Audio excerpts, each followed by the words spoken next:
I gave 7 AI vibe coding tools the same challenge. Design a landing page for a fictional company called Dev Mode. Some of these tools delivered impressive results. Others, not so much. I used this insane long prompt and fed it into each app. The prompt asked for a full landing page layout, interactive elements, visuals, and solid structure. Let's see how each tool performed and which one came out on top. V0 was first. Some elements were a bit out of place, but the overall direction was promising. The layout felt clean and followed the prompt reasonably well. Lovable delivered some slick UI. The SVG icons were impressive, and it even added interactive tabs. Visually, it stood out. Cursor AI also produced great SVGs and a strong layout.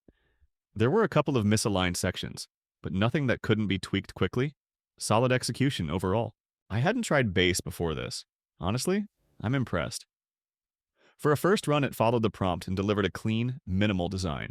Polymeta nailed the interactive elements. Tabs, visuals, clean hierarchy. It resembled a real landing page. Nothing groundbreaking, but very well done. Creatr had nice animations, cool sections, great footer.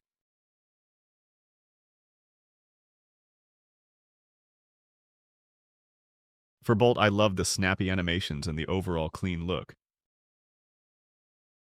Comment below, who do you think won?